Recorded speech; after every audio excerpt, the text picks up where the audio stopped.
right, Shavosai, good morning, a good tavach. A great schos Baruch Hashem to be able to begin a new week of learning together. Begin by thanking all of our sponsors for this morning's shir. To thank our annual Talmud Torah sponsor of Tafshin Pei Hey, the Tilson Mishpacha, for dedicating all the Shimmer Drushos this year, wishing a Mazel Tov to Yoshua Mordechai Tilson on his engagement to Amit Cohen. Mazel Tov, Mazel Tov.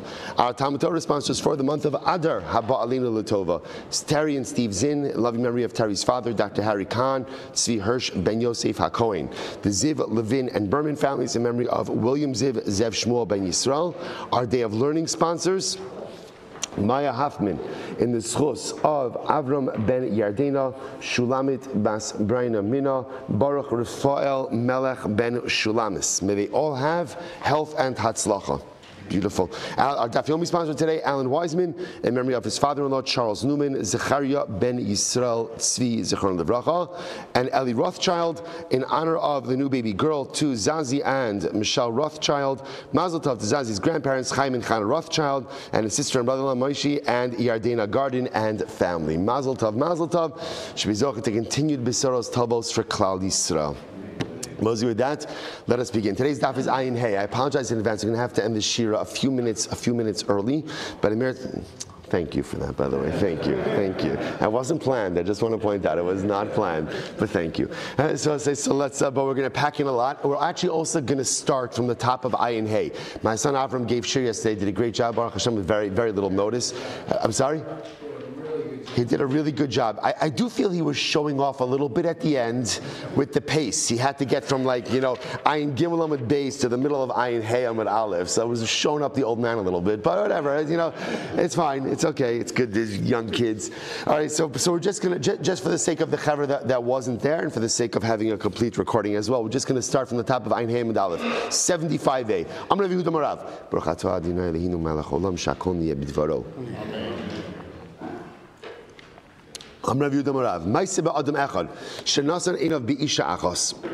There was once a story of a man who set his eyes upon a woman. Right? And what happened? His heart was filled with incredible desire. Now Rashi points out over here, ultimately, again, he became lovesick, probably better stated lust sick, but ultimately again he becomes infatuated with this woman. By the way, tremendous Musar Haskell just in the beginning. Where was the mistake? Shenasan Einov. I will say one of the reasons that we have to be so careful of Shmiras Ha'inayim, what we look at, is because as the Gemara says, Einayim rose, the eyes see, v'halev chomed. Once you look at something, it unleashes a certain process going forward. So it's incredible how you could see over here just from the beginning where the mistake was. Shenasan Einov bi'isha achas. Why look that way? Why not be careful with Shmiras Ha'inayim? Why not be a bit more diligent? Well, again, listen, we all know this Nisayon. We know this Nisayon incredibly well. But Lamais, it's fascinating to see sometimes in life, things go off the rails and you're not exactly sure where it went off the rails. And then there are other times in life where it's so abundantly clear where exactly things went off the rails. So here, Nasan Einov. So Gemara said, they came and they asked the doctors, Va'amru, Ein lo takana ad sheti boil. And the doctor said, look, this guy is mamish deathly ill. The only possibility, the only refuah he could have is if he has relations with this woman. Okay, Amru Chachamim. Chacham said, Yamos Valti Boilo. No, can't do that. So again, both say, so with Pashtos, the Gemara is making the assumption over here that it must have been some type of arayos situation. So arayos is one of the things that you have to sooner give your life for than to go out and transgress. So this doctor said, okay. So okay, fine, he doesn't have to have relations with her. He just has to be able to see her unclothed. And if he can see her unclothed, ultimately, again, he'll be fine. So the Gemara says, Yamos v'atamal l'fanav aruma. So the Chacham said, no, you can't do that. You can't do that. This is not how we operate. So the Gemara says, so let him talk with her. Okay, so he can't have relations with her. He can't see her unclothed. Let her talk with her. And it's interesting, at this point, the doctor's already understood that there was a tznius issue here. So he said, he doesn't have to speak with her even face to face. Let her speak, there could be a wall between them. So the Gemara says, the Rabbi said, Yamos v'lo tesaper imo me'achori hageder. Ultimately, let him die, but let them not go ahead and have this conversation. Now, I will say now, what's the pshat? What's so bad about the conversation? Because remember, again, context is everything. What's the context of this? The context of this was an illicit, immoral urge. Nasan einav ba'os seisha. So again, this entire thing took on an air of immorality about it. So the Gemara says, by the way, who was the woman? Who was the woman? Chad Amar Eishes Ish Haisa. So one said she was a married woman. So one said, the truth is that makes a lot of sense. If we're talking about a married woman, so you can understand the incredible resistance that the rabbis had to any level of interaction between this man and this woman. However, Chad Amar Pnuya Haisa, the other opinion says, no, she was single. She was single. So according to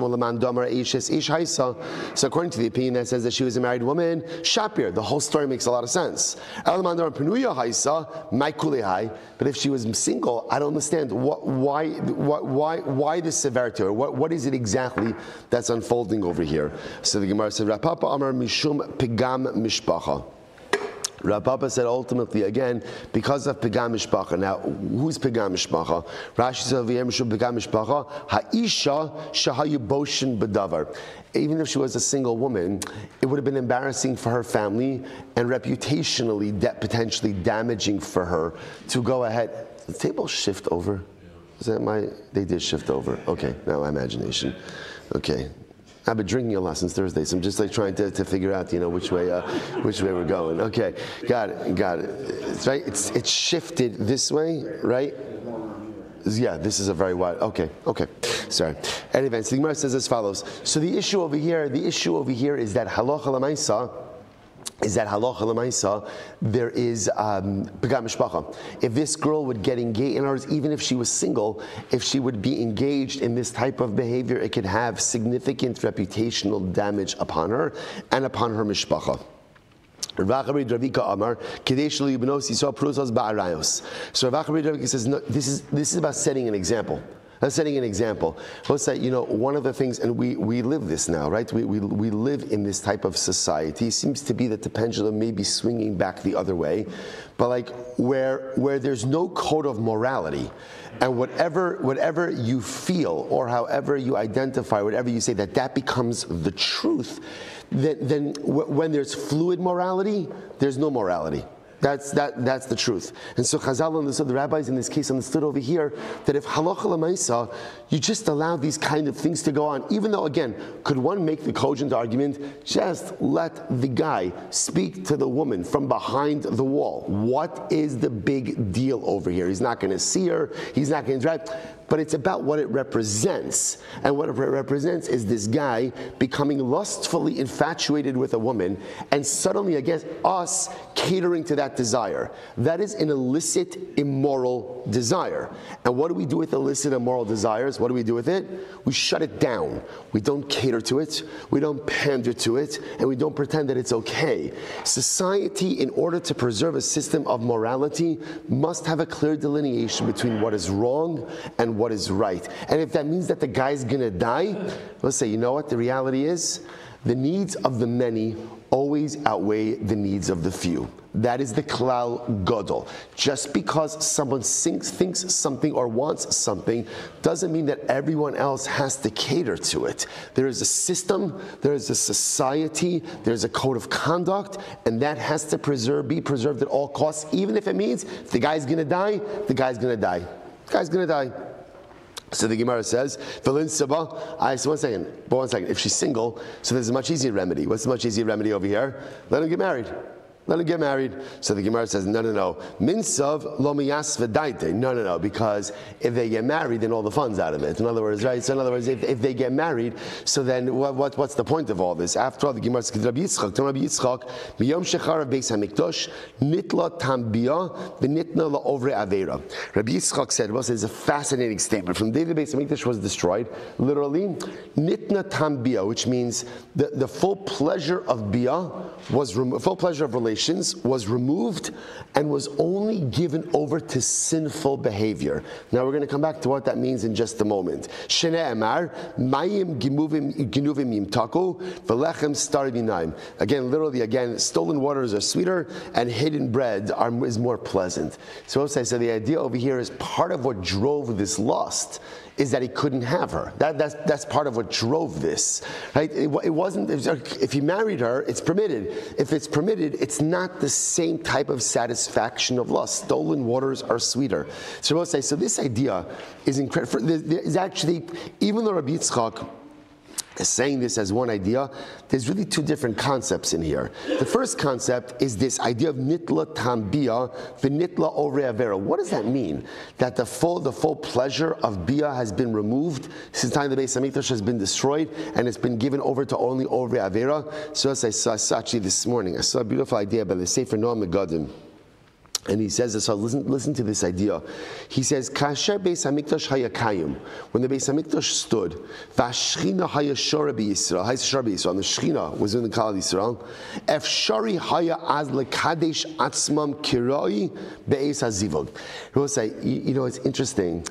I've always found this fascinating. One of the most fascinating things is this idea of a person being mekadesh themselves, sanctifying themselves, before and during the act of relations. So I think for many of us, I think a lot of us are familiar with this concept, but it's one of the most elusive ideas, because again, intimacy could be beautiful, obviously should be beautiful, should be meaningful, but kadosh and holy, it's a strange. I think it's a strange concept. It's a strange concept that it should be holy. In other words, we understand contextually it's holy because it builds marriage, it hopefully creates future doros. But the Noam Megadim says, when the Beis Hamikdash stood, there was the ability to infuse a dynamic of holiness even into intimacy. He says, Im Churban Beis Hamikdash, Kasha, listen to this, Kasha ma'od lekayim shnei hadvarim haniskarim la'el gam yachad. Once the Beis Hamikdash was destroyed, it's very difficult to experience pleasure and holiness at the same time. There can be pleasure or there can be holiness. Pleasure and holiness simultaneously, says the Noam Megadim, is very, very difficult to come by in a world without a Beis Hamikdash. So we'll say such a profound use. So now again, when he's talking about pleasure and holiness, he's talking about pleasure and holiness in the realm of intimacy. In other areas of life, pleasure and holiness go very well together. But in intimacy, sometimes again, it's hard to distinguish, or it's hard to feel both that feeling of personal pleasure and holiness interwoven together. So that's what Yitzchak says. It's fascinating. Yom shecharav Beis Hamikdash, when the day the Beis Hamikdash was destroyed, nitla tam bia v'nitla la'ovrei avera. What does that mean? That somehow that the enjoyment of bia, the enjoyment of intimacy, was taken out of the realm of holiness and was made a bit more illicit, was made a bit more carnal, was put a bit more like in the category of just a pleasure-seeking type of activity. It's fascinating. Then he goes on and he says that again, why couldn't this guy marry this girl? Because because part of his lust and part of his desire was the fact that he couldn't have her. And I will say, we know this, right? We know this in life. What is it? The forbidden fruit is always sweeter. Stolen waters are sweeter. Where does this come from? So we'll say, where does it come from? What's the origin of this? It's Adam Rishon. Right? Remember again, it's Adam Rishon. Adam Rishon had anything and everything at his fingertips. There was one thing he wasn't allowed to have. One thing he couldn't have. The Eitz Das Tovara. That was the only thing he couldn't have. And that was the one thing that he took. What's the pshat? And let's say, by the way, it's for all of us. There are so many permitted things in this world, yet we are constantly and consistently drawn to Averos. What's the pshat?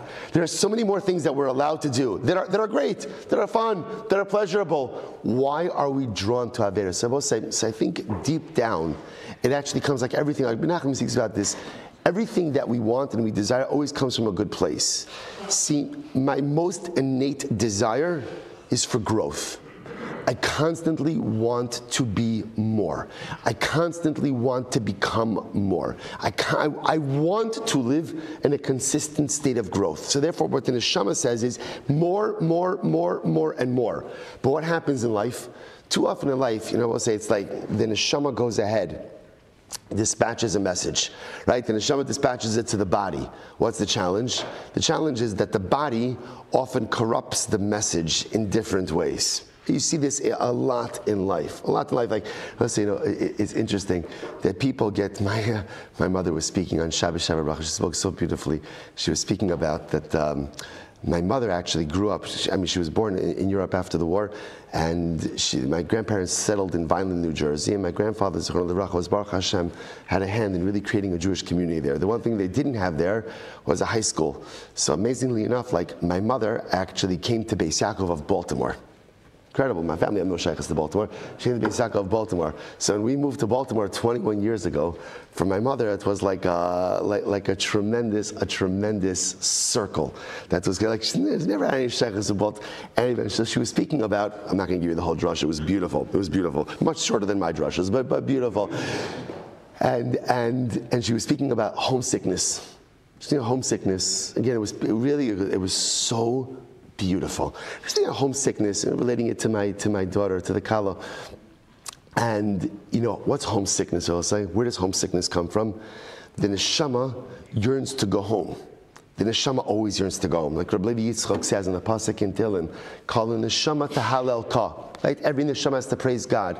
And the Zohar Kodesh writes, "B'chol neshima uneshima tahalel ka." With every breath, you have to praise Hashem. Every single time a person exhales, the neshama wants to jump out of the body and go back to Shamayim. And the Kodesh Baruch Hu keeps the neshama inside of the body. So the Rabbi says that's why every single time you breathe, you have to thank HaKadosh Baruch Hu, because He's keeping your neshama in your body. Why? Because the neshama is homesick. So what happens? The neshama broadcasts a message of homesickness to the body. So how does the body relate to it? How does the body relate to it? The body relates to it ultimately as physical homesickness. That's why we experience this. It's interesting. Even if you go on vacation, let's say, what happens when you're on vacation? What happens when you're on vacation? Right? After a few days, you want to come home. Right? It's interesting, right? Especially if you're with your kids. Right? In other words, after it's fascinating. You could be having the most incredible vacation in the world, but there is a certain moment where you're like, okay, I'm done. Like I really want to go home. But why? Like, it's beautiful, it's fantastic. Because again, I just understand that comes from the neshama. The neshama says, I want to go home. Every neshama wants to go home, and it broadcasts the message to the body. I want to go. I want to say, by the way, you see this so many things in life. I want to say one of the most fascinating dynamics of human behavior to me is window shopping. Window shopping. I can't understand. Right? People enjoy window shopping. I think it's the same yesod. The neshama wants to acquire more and more and more and more mitzvahs. So what happens? It broadcasts the message of acquisition to the body. So when the body gets that, the body often converts these messages into something physical. So shopping, people like to shop, people like to acquire. It's the same dynamic over here. Why are we drawn to the forbidden items? It doesn't come from a bad place, fakert. It actually comes from a place of holiness. The neshama wants to acquire more and more and more. And it's constantly broadcasting to the body, give me more. Give me more. Don't content yourself with what you have now. I want more Torah. I want more mitzvos. I want more Kiddusha. But all too often what ends up happening, the body corrupts the message of the neshama. So the neshama is saying, give me more. The body says, let's do it. Let's do it. You want more? I'm going to give you more. The problem is the body often corrupts the message, and the body takes the message of more, including that which is forbidden. That's why, again, we're so often drawn to the Maim Ginuvim Yimtaku, to the forbidden waters, to the stolen waters, because that's the body's corrupting the message of the neshama for more. And I will say it's so important because a lot of times when we're pulled towards certain things in life, we often like to think, or we often condition to think, that the things we're pulled to are a result of certain carnal desires, wants, and lusts. That may be true, but sometimes you'd be surprised that those desires really are coming from the neshama, but it's the body that is corrupting the message and taking me in all the wrong directions. Incredible. Incredible. New Mishnah. All right, on to lighter topics like Sreifa. So let's say, so again, these are the people who experience Sreifa, execution by Sreifa. Now we spoke a little bit about, we're going to get into the dynamics of Sreifa as well. Remember, Sreifa is not burning someone, but rather again, Sreifa is internal Sreifa, the molten lead. We spoke about this already before. We'll speak about it more in the Gemara to come. So let's go back there. These are the people who are executed with Sreifa. Haba'al isha ubita, a man who has relations with a woman and her daughter, ubas kohen shezinsa, and the bas kohen who committed adultery. We saw that extensively. Yesh bechlal isha ubita. Now we'll say there are other people included in this category of woman and her daughter. Now we'll have to define a lot of these lines in the Gemara. Bito, who's included over here, his daughter. Bas bito, the daughter of his daughter. Bas bina, the daughter of his son. Bas ishta, the daughter of his wife. Bas bita, the daughter of his daughter. Ubas bina, the daughter of his son. Chamoso, mother-in-law, ve'im chamoso, the mother of your mother-in-law, ve'im chamav, and the mother of your father-in-law. So again, we'll have to break out these categories. I have to break out these categories into a little bit more depth. Rabbi will say, but bottom line, all of these arayos are forbidden, and the penalty is streifa. So let's analyze. Haba'al isha shenasa bita lo katani. Now it's interesting. The Mishnah doesn't say that if a man has relations with a woman whose daughter he married. Right, so in other words, it doesn't say if you have relations with the mother of, sorry, right, if you have relations with the woman whose daughter you married, which essentially is your mother-in-law. So it doesn't say that. Ella haba al isha ubita. Right, the Lashon of the Mishnah is a man has relations with a woman and her daughter. Michlal detarvayu li isura, which indicates to us that both of these women are prohibited. Umaninhu, so who are these women that we are discussing? Chamoso ve'im chamoso. It's actually talking about one's mother-in-law and the mother of one's mother-in-law. Vekatani, and we learned, Yesh bechlal isha ubita, that there are other people included in this category of a woman and her daughter. Mechlal detarvayu ksivi behedja. So we'll say the inference is that these two women, in other words, chamoso and im chamoso, are written explicitly, but that's not true. V'hanach midrasha asya, but ultimately they learned that from midrasha. So hani chalad la'abayid amar mashmal's darshin ikabeinahu. So according to Abaye, so this makes a lot of sense because Abaye says that really the fundamental machlokes over here is the ability to intuit certain prohibitions. Masnisin mani, Rabbi Akiva he el Rava damer chamoso la'achar misa masnisin mani. But according to Rava, who says that no, it's coming to prohibit your mother-in-law even after the death of a wife. So let's say Reuven is married to Rachel. So obviously when Reuven is married to Rachel, he's prohibited to Rachel's mother. Let's say Rachel dies. So Rachel dies, is Reuven permitted to marry his former mother-in-law? So apparently that's a point of contention. So according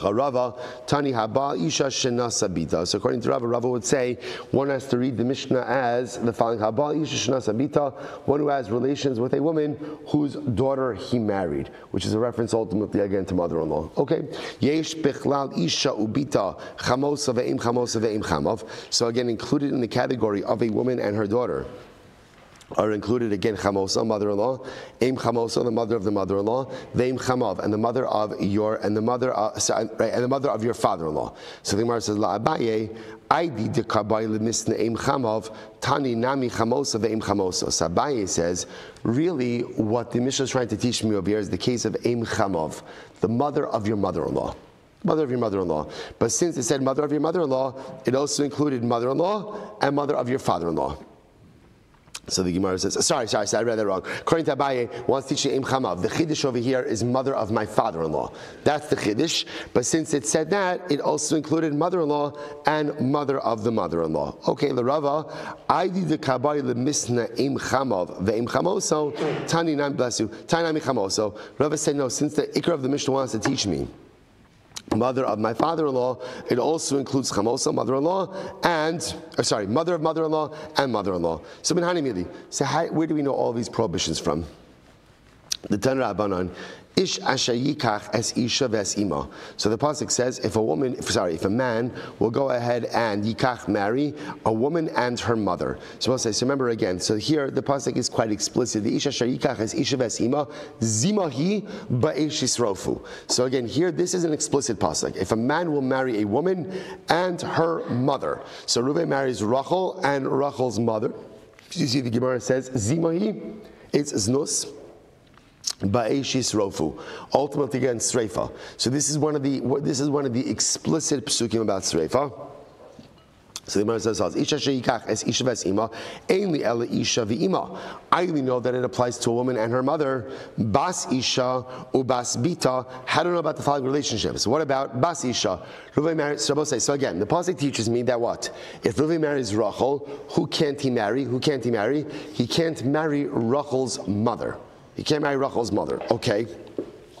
How do I know that he also can't marry, right? How do I know that he also can? Eli in the Isha Vima. Bas Isha, Rachel's daughter. Bas Bita, the daughter of Rachel's daughter. Bas Bina, the daughter of Rachel's son, Minayin. So again, Torah tells me about Rachel's mother. How do I know about the generations down below Rachel that the prohibition applies? So the Gemara says very simple. Ne'emar kan Zima, it says over here by mother-in-law Zima.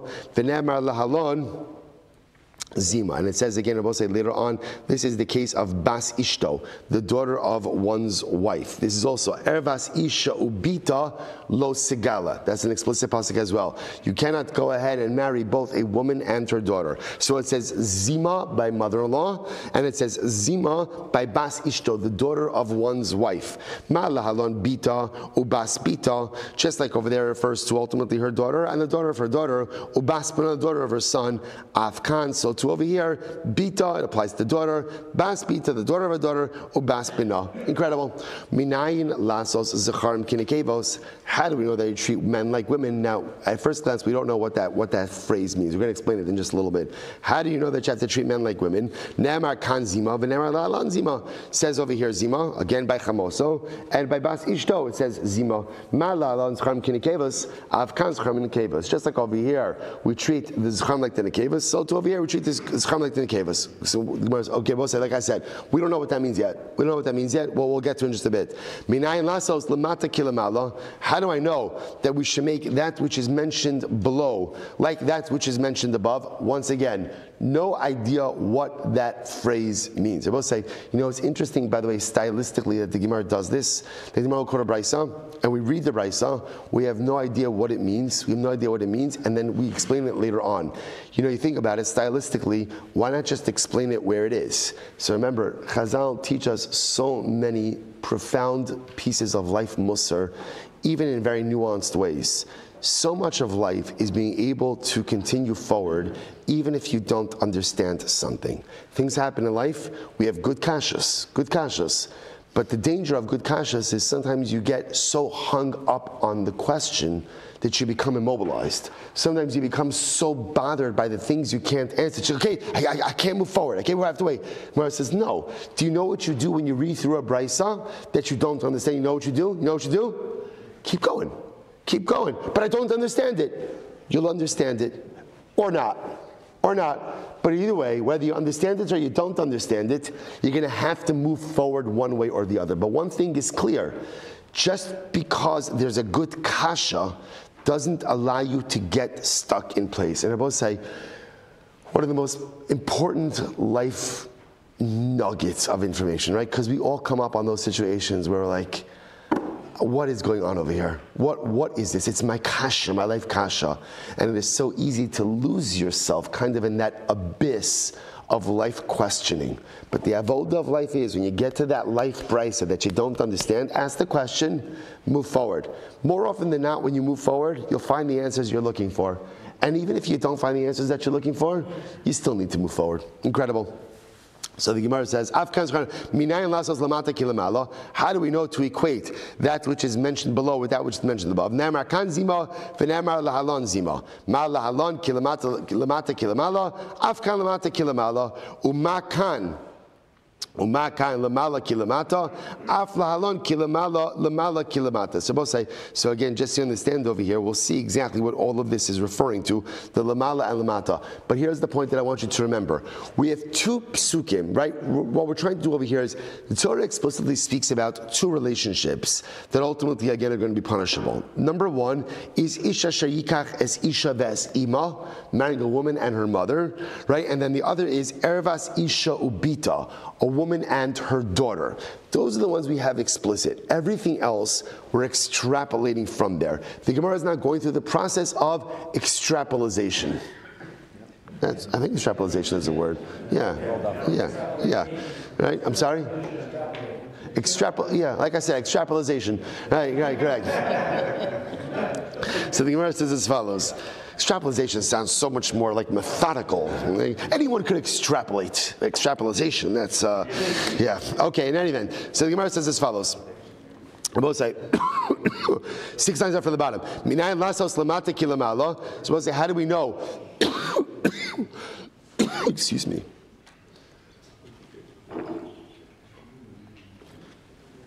Minay lasos lamata kilamala. How do I know to equate that which is mentioned below to that which is mentioned above? Ne'amar kan zima v'ne'amar lahalon zima.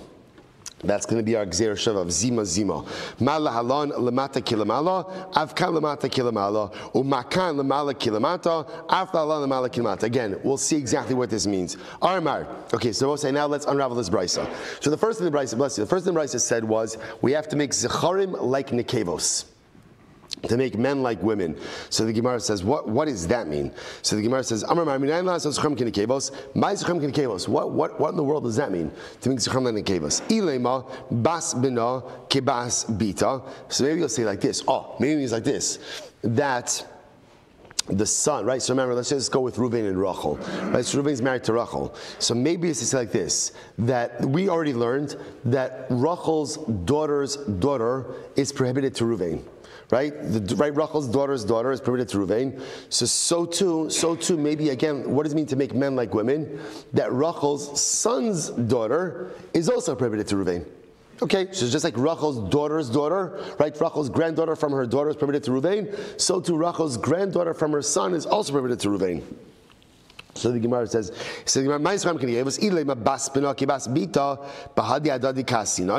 right? Ultimately, again, are those learned out together? Rather, it's coming to include instead the mother Eim Chamav, the mother of Reuven's father-in-law, like the mother of Reuven's mother-in-law. So the Gemara says, 1 second. Hashta im chamoso lo kamalan, im chamav mehadra Allah. We haven't established, we have not firmly established a prohibition of my mother-in-law's mother. Right? We have not firmly established that. So now we said it, but we didn't establish it. So how can you go ahead and now start adding on additional isurim, like again the mother of my father-in-law, before we've firmly established the mother of my mother-in-law? Amud Beis. So Rabbi says like this. No, Hakikam is what it means to say. Minayin lasos she'er haba mimenu ki she'er haba mimena. No, what it means is like this. How do we know that the same way that her relatives are prohibited to him, so too again his relatives are prohibited to him as well? Ne'emar kan zima, it says over here zima, v'ne'emar lahalon zima. Okay, I v'ha b'shar didei lo ksiva be'zima. When it comes to his own relatives, there is no lashon of zima that is mentioned.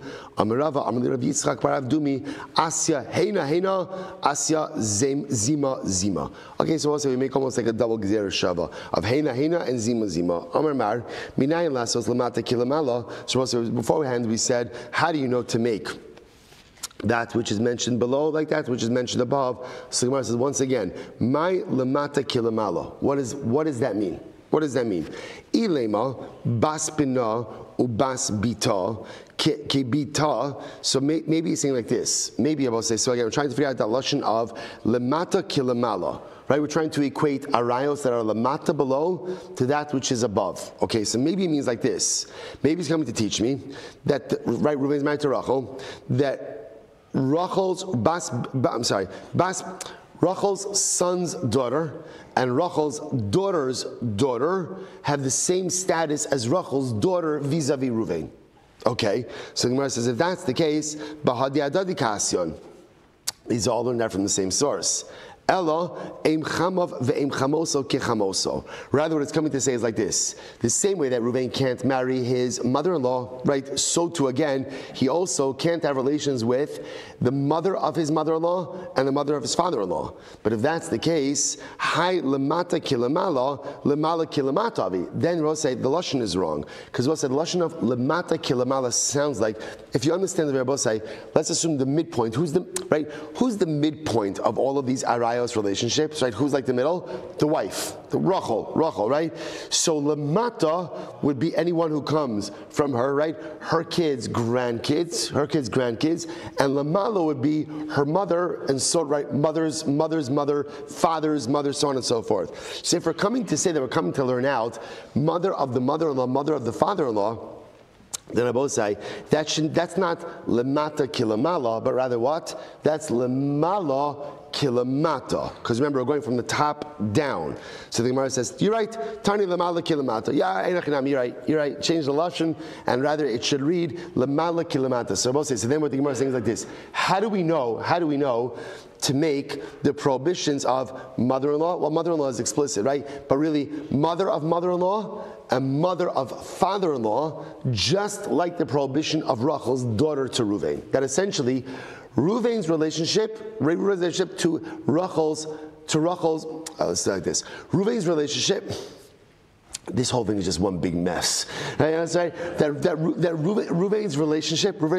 Now here it is. Ruvain's relationship to his mother, to his mother-in-law's mother, and his father-in-law's mother is just like his relationship to Rachel, his wife's daughter. That's it.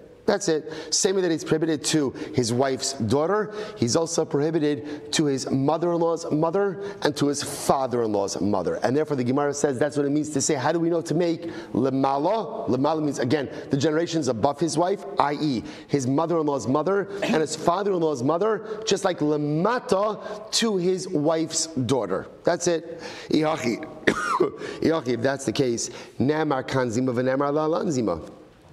It says over here, Zima says over there, Zima. Ma hashta, we'll say first white line, ma hashta inhi lo ksiva Zima, the do ksiva, but it doesn't say Zima over here. How could it be referring to her?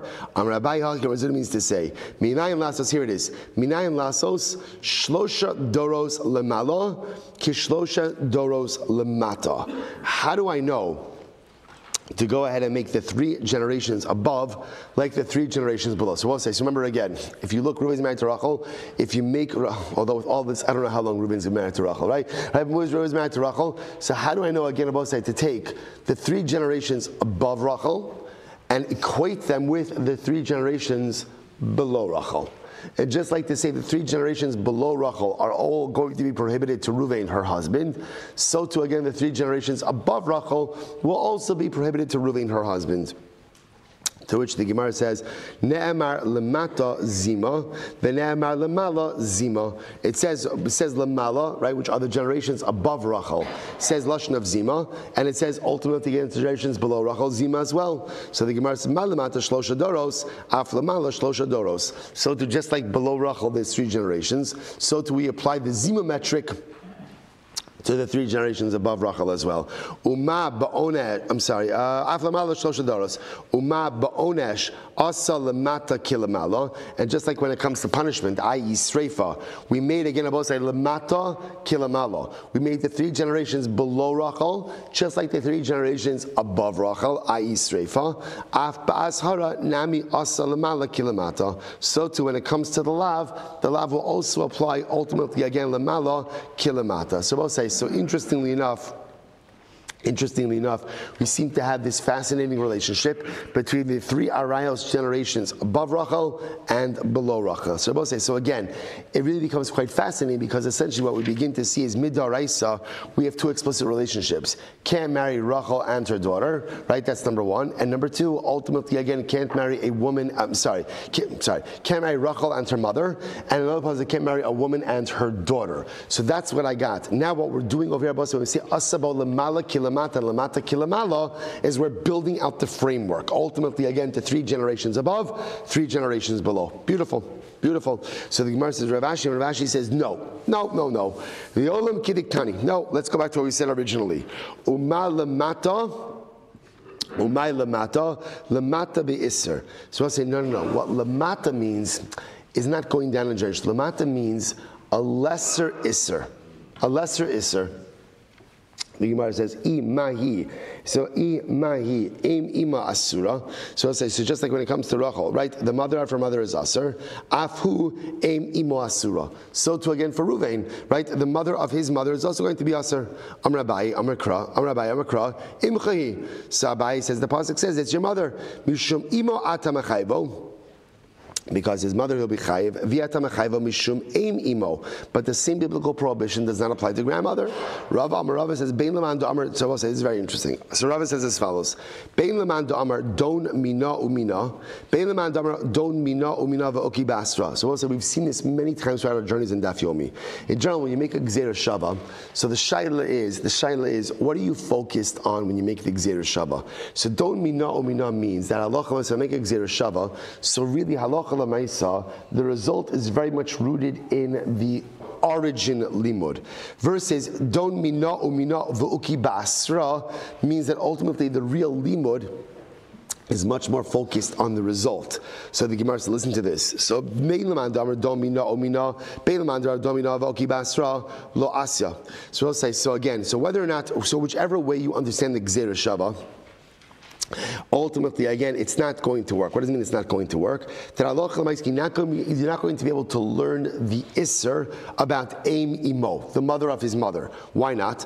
So the man don mina umina. So the one who says ultimately again don mina, which means we ultimately focus that the result is very much reflective of the origin limud. So the Gemara says mahi Aim Ima Asura, just like by Rachel. Ultimately, again, her mother's mother is going to be Asura to Ruvain.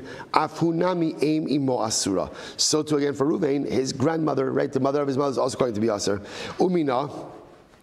And we learn from this. In other words, we learn from the place of origin.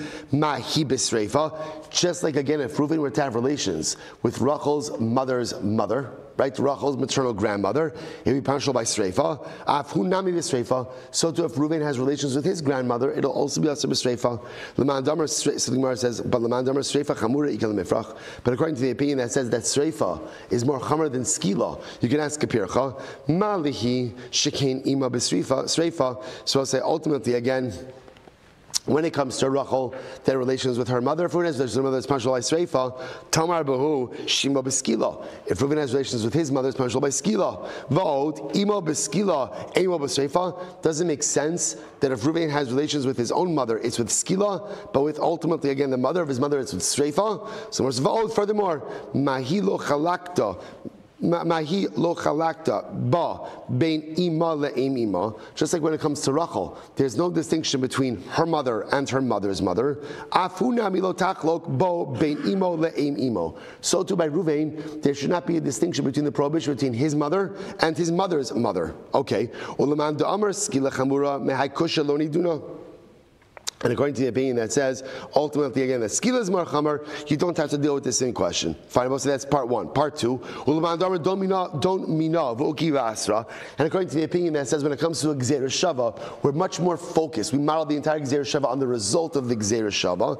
So the Gemara says, mahi aim ima asura, just like by Rachel, her mother's mother is asur. Afhu nami aim imo asura. So too again, Ruvain, his mother's mother is also going to be Asur, V'uki Basra, and let's derive the halachas from that result. Hasam hud v'sreifa. So they both say there the halachas is by sreifa, aval hacha b'skila. But ultimately, but here it should be by skila. Ki the ashkechan be'imo. As we find is the punishment by his mother, which is skila.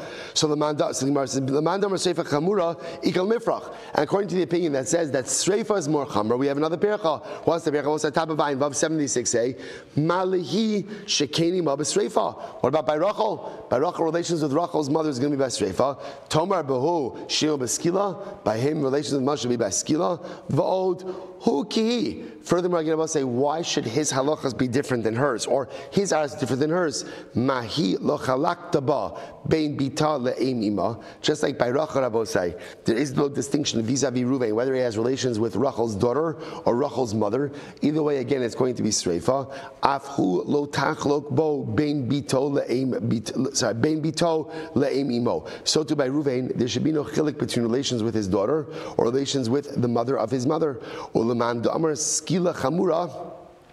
But according to the one who says that skill is more chamar, mehai kusha lo niduna. Ultimately, again, you don't have this same kasha about the isser of aim emo. All right, bro. So we're going to stop over here for today. I feel like we've reached real clarity with this. So we're going to this is a good place to stop. So I'll say, okay. So bottom line, what's the takeaway? So maybe stay away from family gatherings. I don't know. Maybe that's the takeaway, right? So what's the so just understand here, to really simplify this, because actually, remember, we'll say this is just one of these classic situations where the Gemara is working through it. We'll say, there is a profound yisod. Oh, let me first tell you that Allah, then we'll talk about the profound yisod, then we'll end. So as I say, here's what we know, right? Midaraisa, two relationships we know that are explicit. What are the two relationships? A woman and her mother, a woman and her daughter. That's we know are explicit. What our Mishnah is doing is, it's building out a framework. It's building out a framework of other relationships, ultimately, again, that will be treated like wife's mother, wife's daughter, and therefore punishable both by sreifa. The paradigm that we're using is lemala kilamata, lemata kilamala. Using the wife as the arayos midpoint over here. What we're understanding is those who are above her, and we're going 3 generations above her, 3 generations below her, essentially are all going to have the same framework for arayos. Now again, all the Gemara is doing right now is working through this process and trying to figure out how to get. The good part is, I know what the conclusion is because we read the Mishnah. Now we're just trying to figure out ultimately again how we get to this conclusion. What I will end off with is a tremendous Moshe in all of this. If you notice, you see a Gemara like this, went through a blot of Gemara or an amud of Gemara, and it doesn't feel like we reached any significant conclusion. So I'll say, you see from your tremendous yisod in life. That in life, when you have a problem and you have an issue, it is incredibly important to talk it out. Now, sometimes it could be frustrating to talk things out. Why?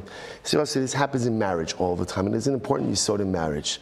Sometimes there's something perhaps that your spouse wants to talk out. So you're like, okay, let's talk it out.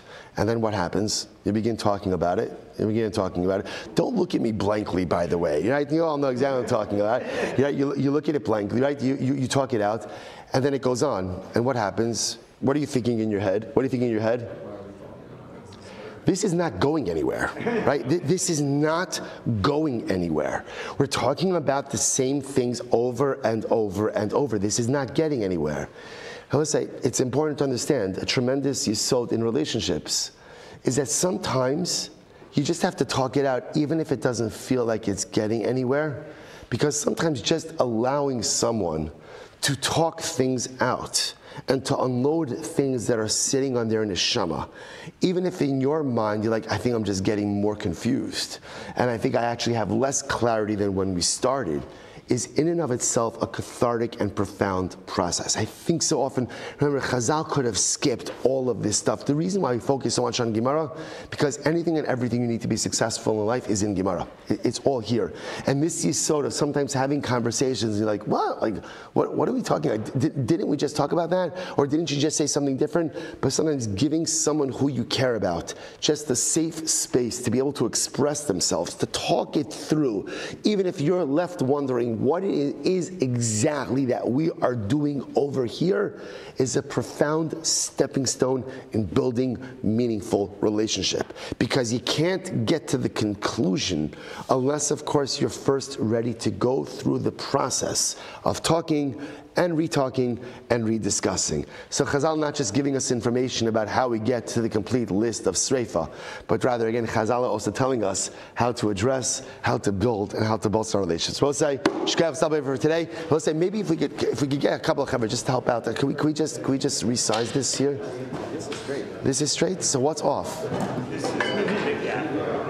it's not. This is regular. How much she looks? So what's off? Look at that aisle and this aisle.